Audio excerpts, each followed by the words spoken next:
Bonjour, bienvenue sur le stand Accueillir. Donc je pense qu'on peut commencer. Voilà. Donc je vous présente les intervenants de cette présentation. Sophie Mareille, architecte de TLR Architecture. Céline Bigeot, directrice de l'EHPAD Les Châtaigniers à Chauvigny. Et Sandrine Surel-Rigaud, qui est designer, aménageur d'espace de la tannerie. Donc ce qu'on va présenter aujourd'hui, c'est une démarche complète, une aventure à l'occasion de projets de la construction de l'EHPAD de Chauvigny, qu'on a appelé du gros œuvre à la déco, pour présenter la démarche jusqu'au bout dans le processus d'aménagement de ce projet. Vous entendez bien? Oui. Moi, on s'entend pas. Donc je vais passer la parole à Céline Bigeot en premier pour présenter quels étaient les enjeux de cette opération. Oui, donc bonjour. Céline Bigeot, donc je suis la directrice de l'EHPAD Les Châtaigniers, également la directrice d'un autre EHPAD qui avait été reconstruit avant. Effectivement, cette opération, ça a été une vraie aventure que l'on a voulu mener de A à Z, c'est-à-dire pas simplement voir l'architecture, mais aussi voir toute la décoration à l'intérieur. Donc alors les enjeux surtout c'était de partir d'où on était, parce qu'on avait des locaux très inadaptés sur 5 niveaux, des chambres doubles, des salles de bain non adaptées, on pouvait, enfin pas de douche, pas accessible en fauteuil roulant, enfin ce que des collègues connaissent encore, voilà. Donc l'idée, c'était effectivement, l'enjeu numéro 1, c'était d'améliorer le confort hôtelier. Donc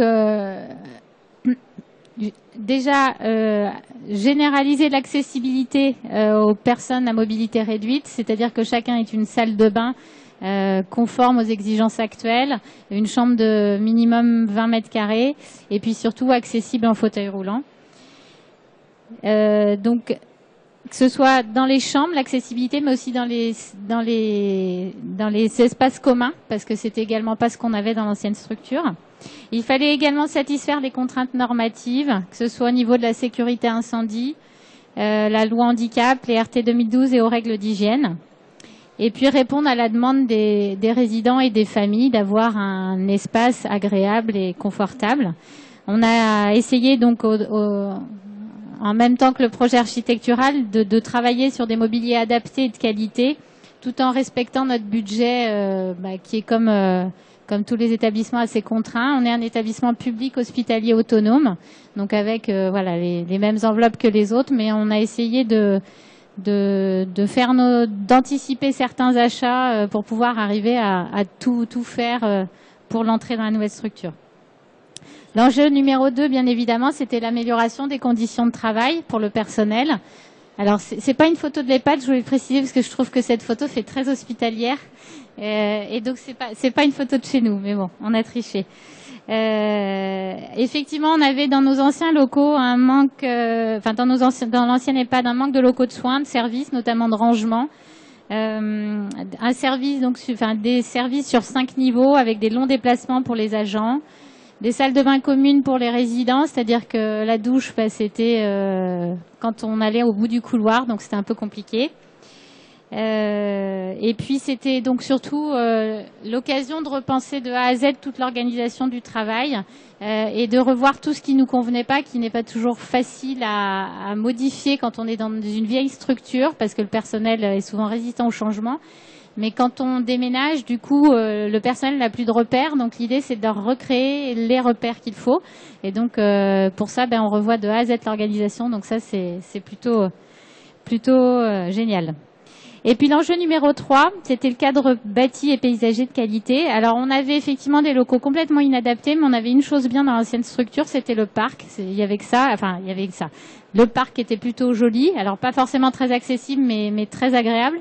Et puis on avait surtout la proximité du centre-ville. Donc en reconstruisant, on s'éloignait du centre-ville, ce qui nous a fait l'objet de critiques. Mais du coup, nous, on avait insisté dans le programme auprès des architectes sur le fait que, ok, on s'éloignait du centre-ville, mais du coup, on voulait vraiment qu'ils travaillent le côté paysager, qu'il y ait des espaces tout autour du bâtiment accessibles pour les résidents, leurs familles. Et voilà, donc ça, c'était vraiment un enjeu important sur lequel on avait insisté.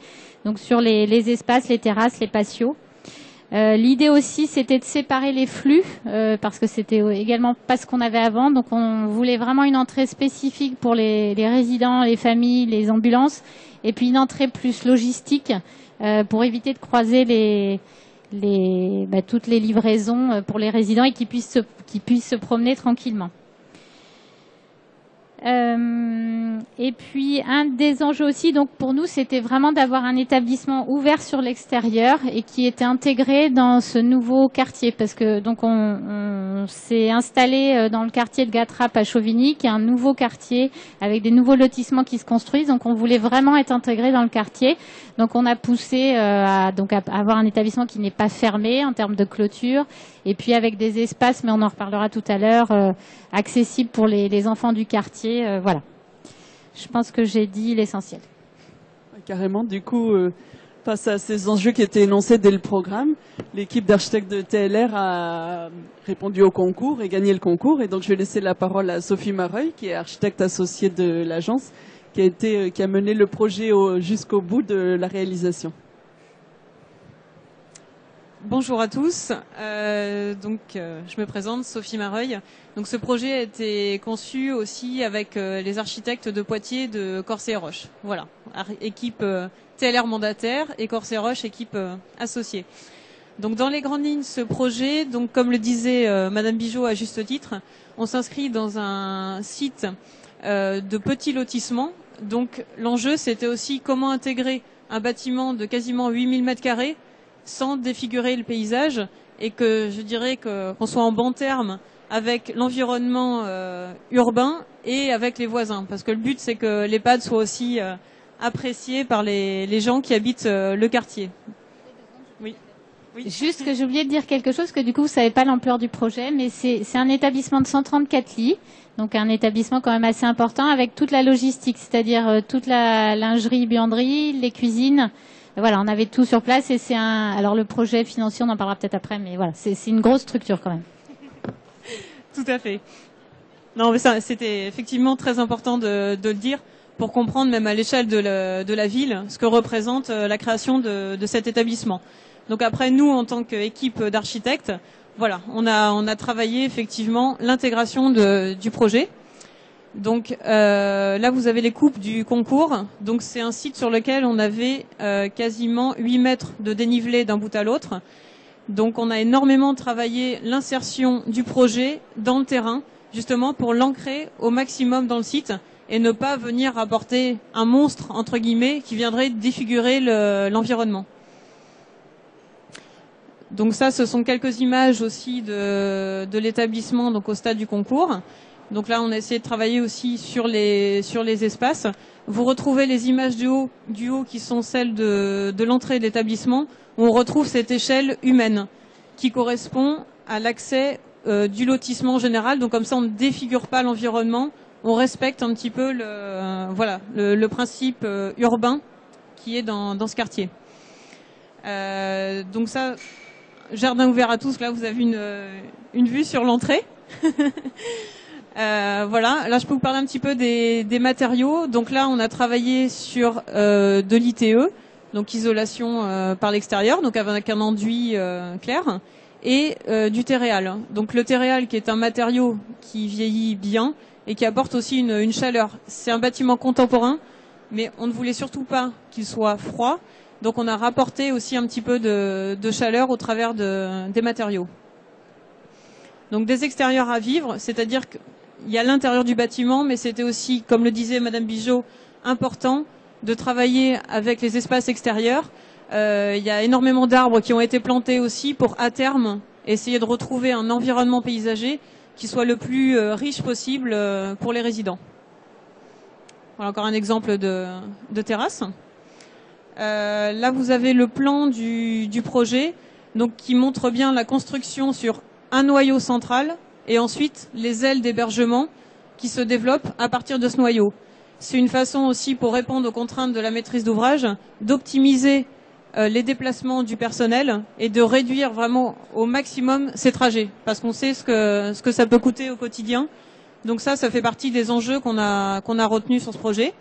Et en même temps, comme je disais tout à l'heure, le fait d'avoir inscrit ce projet dans le terrain, ça permettait de mettre en maximum aussi en contact le bâtiment avec des jardins, des espaces extérieurs. On se rapproche vraiment du sol au maximum. Donc là, c'est un exemple de patio. On a 3 patios aussi sur le projet pour donner aussi. C'est pas parce qu'on est dans un couloir qu'il faut négliger l'apport de lumière naturelle. Donc ça, c'est vraiment une richesse qu'on a apportée aussi au projet pour le personnel comme pour les résidents. Voilà. Alors là, je vais représenter Catherine Graal parce que malheureusement, elle n'a pas pu venir aujourd'hui, qui est la coloriste donc de l'atelier couleur, avec qui on a travaillé sur ce projet. Voilà, avec les grèves, elle a eu quelques soucis pour venir, donc je parle en son nom. Donc, alors, pour ce qui est du travail de la couleur, donc la première chose, ça a été bien sûr toujours en partenariat avec Madame Bigeot, déjà d'analyser les façons de vivre des résidents et du mobilier qui était disponible et qui allait être réutilisé dans l'EHPAD suivant. Parce que bien entendu, Madame Bigeot avait investi dans du mobilier et il n'était pas question de se dire on jette, on repart à zéro. Non, on étudie et donc là on a travaillé sur les gammes, on a prélevé entre guillemets l'essence chromatique de chaque élément pour le retravailler dans la gamme vraiment architecturée du projet. Alors, donc les couleurs, on a travaillé à chaque fois par une couleur par aile d'hébergement, ce qui permet de se repérer dans l'espace et de s'orienter. Pour les résidents, c'est important aussi qu'on leur redonne de nouveaux repères qui soient simples pour que la prise en main de l'établissement pour eux soit la plus facile possible. Et c'est vrai que c'est important pour des personnes âgées justement d'avoir des repères. Donc là, on fait un zoom sur une aile, par exemple une aile d'hébergement orange. Donc on a un code couleur. Ce sont des couleurs assez vives, péchues. Donc bien évidemment, on les a fait par touche, parce que sinon, on voulait pas saturer l'espace de couleurs. Mais ça sert de repère, c'est-à-dire que quand le résident part du noyau central, va vers sa chambre, il retrouve ce code couleur qui le guide jusqu'à sa chambre. Alors que dans le sens inverse, ce code couleur s'efface. C'est une façon de distinguer les sens entrants, sortants, on va dire, des ailes. Les chambres. Donc les chambres sont toutes traitées sur des teintes neutres. Et ensuite, on retrouve ce petit repère couleur par touche dans chacune des chambres. Donc là, sur l'aile d'hébergement verte, on retrouve dans la niche du placard une petite teinte verte. Et également déclinée sur les rideaux, sur les tissus des sièges, qui ont été soit la gamme a été achetée et complétée par Madame Bigeot, ou sur du mobilier existant, qui ensuite a été décliné, mais ça on vous en parlera après aussi, sur tout le détail du mobilier. Et donc là, ce qui est assez chouette, c'est que voilà, on a les résidents qui arrivent, et les résidents, la famille des résidents, joue le jeu et achète voilà des couettes, des fleurs, enfin tout reste cohérent. Et pour le coup, on arrive dans une ambiance de chambre, même si les résidents arrivent avec leur mobilier, qui garde une cohérence et voilà, on a vraiment une ambiance qui est très douce et très agréable. Donc ensuite, la mémoire des lieux. Donc les ailes d'hébergement ont été traitées effectivement d'un point de vue de la couleur, mais également on a travaillé pour réinscrire l'établissement dans la ville de Chauvigny, parce qu'il est un petit peu en dehors du centre-ville. On a travaillé chaque aile d'hébergement sur un quartier de la ville de Chauvigny. Donc c'est un travail sur une collecte de cartes postales qui ont été retravaillées sur une impression numérique. Je peux passer. Voilà, donc on a travaillé sur des impressions numériques XXL qui ont été retravaillées et qui, comme ça, permettent de redonner un petit peu sens aux espaces et de ramener de la chaleur, de retrouver des repères, parce que les résidents qui sont dans l'EHPAD sont pour beaucoup des personnes de Chauvigny. Donc là, c'est aussi sujet à discussion, à rencontre, y compris avec les familles qui viennent visiter leurs parents. Voilà, ça c'est un autre exemple des bords de Vienne. Toujours décliné, carte postale et code couleur, tout simplement. Voilà. Donc en transition après la couleur, c'est suivi le travail de Sandrine Surel avec le mobilier, design de mobilier. Donc je te passe la parole. Bonjour à tous, Sandrine Surel-Rigaud, Société La Tannerie. J'ai accompagné donc pendant de longs mois Madame Bigeot vers des solutions en aménagement d'espace pour les lieux de vie ainsi que les hébergements, en prenant en compte la dimension architecturale de ce projet. Donc à partir le métier de la tannerie est à partir des plans des architectes, TLR Architecture en l'occurrence, et du travail préalable de l'atelier couleur de Catherine Graal. L'idée était de respecter et d'apporter une vision complémentaire pour la direction vers une faisabilité donc d'aménagement intérieur, de mobilier qui s'intègre parfaitement avec ce concept de bâtiment. Vous apercevez ici, pour le bien-être des résidents, nous avons, avec Madame Bigeot, travaillé sur les couleurs, mais aussi sur les formes des mobiliers par rapport au niveau de dépendance ou de nos résidents, sur des formes soit structurées ou des formes arrondies, pour apporter du confort dans le cadre de cette dimension humaine au sein de ce projet. La tannerie donc apporte des réponses au niveau des assises dans chacun des salons où on retrouve toujours ce repérage couleur. Ici donc on aperçoit l'aile bleue. Avec ses formes très arrondies. Ici, nous apercevons donc on est à la fin d'un couloir avec une implantation de bridge d'appoint pour inviter nos résidents à s'asseoir et à prendre une petite pause avec un traitement de mobilier plutôt neutre, de forme arrondie, douce là encore une fois, et avec juste un petit rappel, un effet tonique de cette orange mandarine qui reboucle avec et la signalétique que vous apercevez sur les portes, au niveau des plaques de porte, et donc le code couleur des circulations. Même chose ici avec donc un salon en aile orange où on a privilégié des mobiliers de forme très arrondie et qui accentuent aussi la convivialité et l'identité des lieux. Sur ce slide, vous apercevez en partie haute à gauche une photo que m'avait confiée Madame Bigeot c'est un inventaire préalable du mobilier existant. En effet, pour des raisons de rigueur budgétaire, il était important de prendre en compte son patrimoine mobilier à reventiler sur ce bâtiment neuf. Et le travail de la tannerie a été de considérer des mobiliers qu'il a fallu à un moment donné assortir à des textures telles que des tissus que l'on retrouve au niveau de la zone des chambres. Et vous apercevez à un moment donné un fil conducteur entre le bâtiment, les couleurs insufflées par l'atelier couleur, ainsi que la déclinaison des textiles que l'on retrouve sur les hébergements de cet établissement. Même chose ici, vous apercevez en haut à droite une assise mauve correspondant à un fauteuil de repos existant au sein de cet établissement qui a été reventilé donc à partir de recherche de tissus.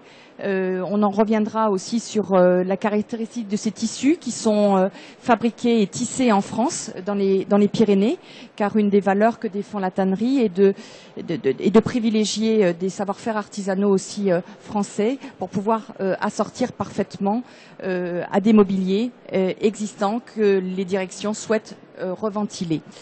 Même chose ici au niveau on est dans un espace de restauration où vous apercevez des bridges en couleur ardoise et parme qui ont été donc récupérés par la direction et où on a voulu donc apporter une confection donc des stores bateaux que vous apercevez au niveau des châssis vitrés qui reprennent parfaitement les couleurs des tissus du mobilier existant. Ça, pour votre information, ce sont des stores bateaux qui ont été faits en impression numérique et qui n'existent nulle part ailleurs.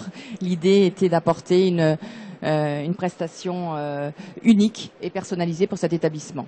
Même rigueur au niveau là, de l'accueil de jour. Au niveau de cet établissement, on est à l'accueil de jour, où ces bridges de couleur bleue ont été reventilés, et l'idée, pour les légitimer et les intégrer dans cet établissement, a été de travailler à partir de toiles artistiques reprenant des thèmes de la lavande, ou une toile aussi abstraite que vous apercevez accompagnant un fauteuil de repos dans une circulation au sein donc de l'accueil de jour.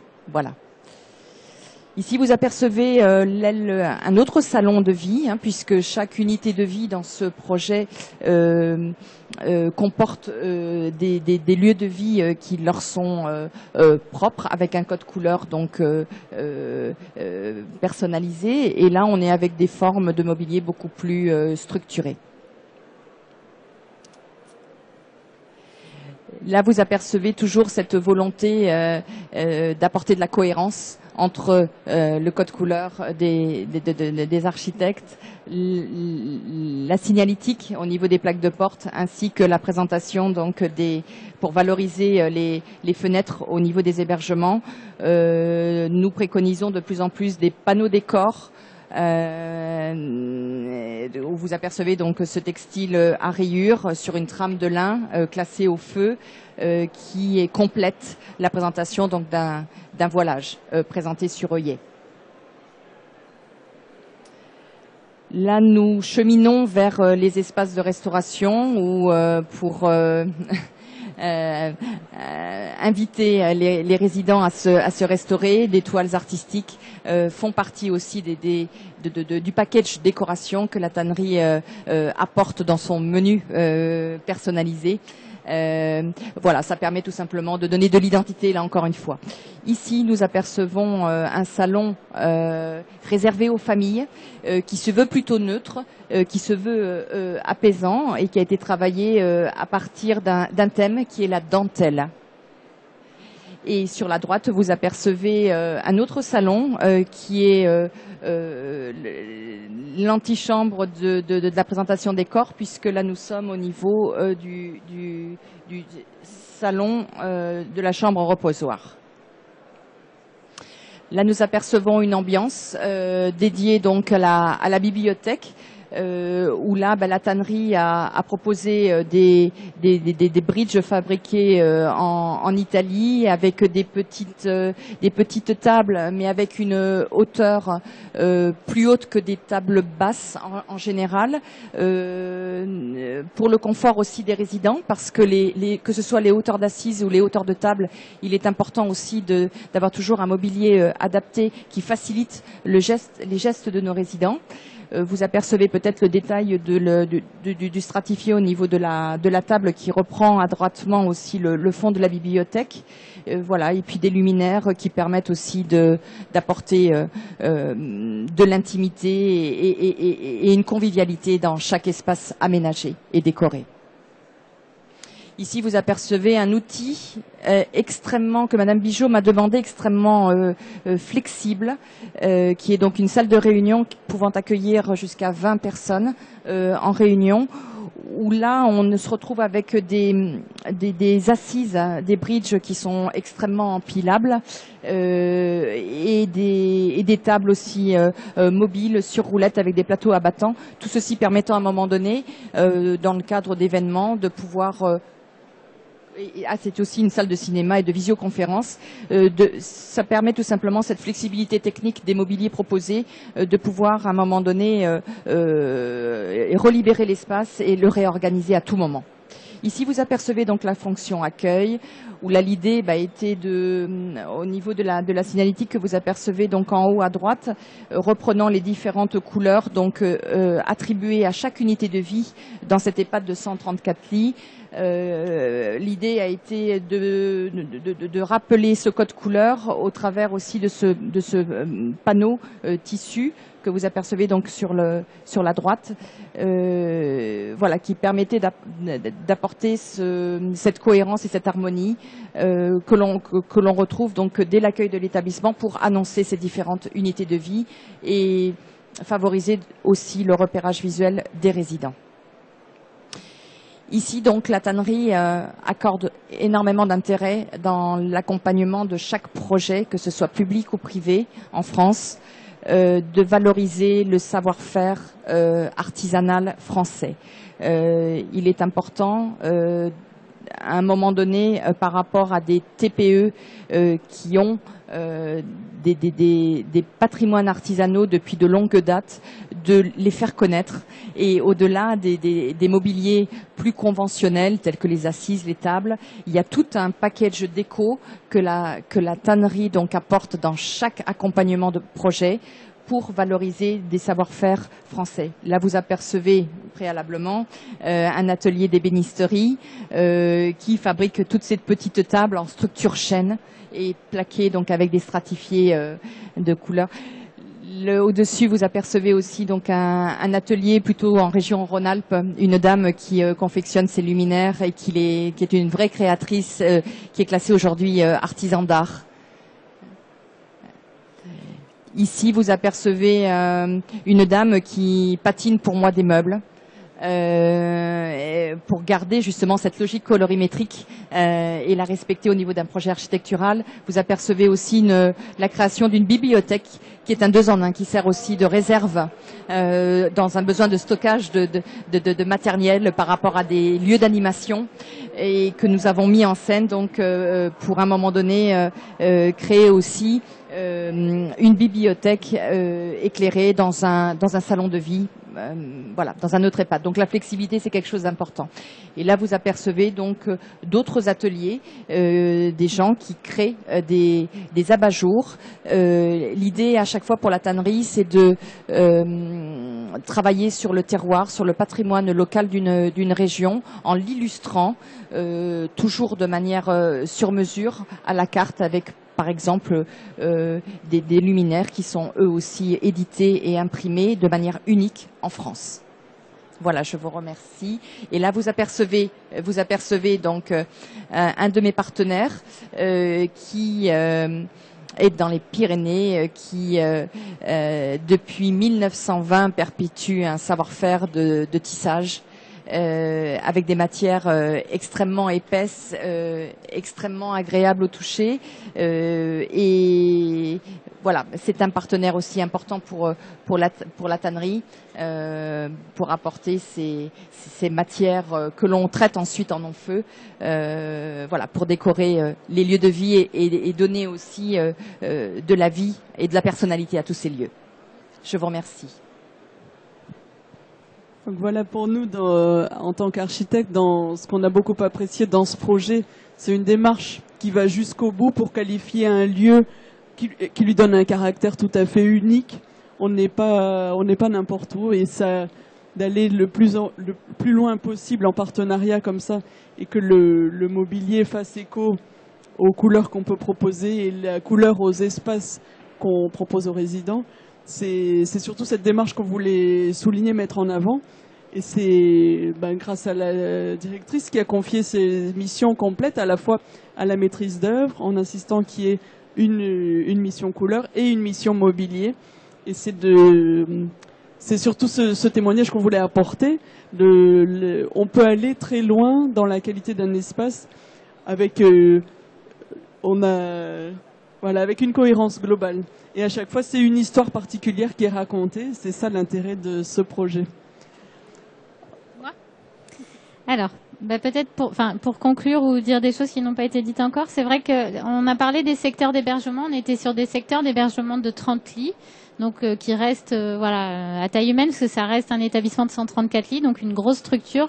Et l'enjeu était vraiment d'arriver à créer des petits espaces de vie. Donc dans chaque secteur, vous avez vu les salons de couleurs avec les quartiers. On a des espaces de convivialité qui sont aussi des salons de télé. Et maintenant, on y vit depuis 6 mois dans cet établissement. Et le retour est très positif. Alors que ce soit des familles, parce que effectivement, les locaux, quand on arrive, il y a une ambiance, tout est harmonieux, c'est lumineux, c'est adapté, agréable. Et puis les résidents qui ont trouvé rapidement leur marque, qui sont dans leur petit quartier, ils savent qu'ils sont au centre-ville ou à la ville haute, c'est des quartiers de Chauvigny, donc ils sont assez repérés. on a essayé, c'est vrai, donc de travailler la couleur jusqu'au bout, c'est-à-dire que moi, ma demande quand j'ai cherché des salons, c'était de ne pas avoir un salon pareil et de ne pas avoir une ambiance pareille. On voulait vraiment qu'il y ait, alors au-delà des couleurs qui étaient différentes, mais des mobiliers différents, des touchés, des matières complètement différentes pour vraiment créer des ambiances différentes. Et c'est vrai qu'on a le retour des visiteurs en disant c'est une vraie balade. On se balade pour aller voir les salons, pour voir ce que vous avez, ce que vous avez mis, parce que c'est une découverte qui est hyper intéressante. On a aussi donc, et ça c'est grâce au cabinet d'architectes, donc effectivement la particularité d'avoir un bâtiment qui était sur une pente, qui du coup au départ était une difficulté, mais qui maintenant du coup est une vraie opportunité parce qu'on a un accès à l'extérieur à chaque niveau. C'est-à-dire que les résidents qui sont au rez-de-chaussée, le niveau le plus haut, ils ont un accès par le devant à des jardins. Et ceux qui sont en rez-de-jardin, le niveau en dessous, ils ont l'accès à tous les jardins. Et on n'a pas cette impression d'étage qui fait que parfois on a un niveau qui vit et l'autre qui vit pas. Là, en plus, tout a bien été implanté, c'est-à-dire qu'au niveau le plus haut, le rez-de-chaussée, c'est le niveau de l'accueil. Il y a le salon de coiffure, la boutique, l'épicerie, donc il y a forcément de la vie à ce niveau-là. Et puis le niveau du dessous, où on a fait le choix d'avoir 3 salles à manger, mais qui sont qu'à un seul niveau. Donc 3 salles à manger avec des cloisons amovibles, on les voit pas, c'est dommage, mais du coup, donc c'est 3 salles à manger de 40 places, qui fait que tous les résidents sont obligés de descendre et de se retrouver dans ces espaces-là.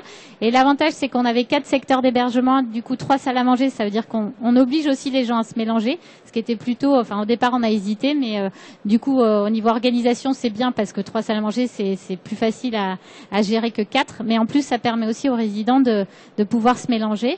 Et puis cet espace il est génial parce que quand on ouvre les cloisons amovibles, on a une grande salle des fêtes, salle de bal, comme on dit, de 320 mètres carrés. Donc dès qu'on a des repas de fête avec les familles, c'est un super espace. Quoi vous dire, parce que j'avais noté des choses. Alors tout ça dans un budget qui est contraint comme tout le monde. Donc ce qu'on a fait, c'est qu'on a essayé. Alors on est établissement public, donc code des marchés publics forcément.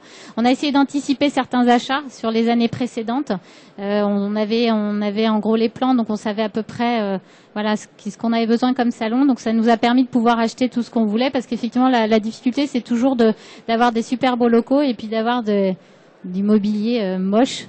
Du coup, moi, je trouve que ça gâche un peu le plaisir. Donc là, vraiment, on a pu, le fait d'anticiper certains achats et vraiment de le prendre en amont, de pouvoir avoir quelque chose de vraiment harmonieux.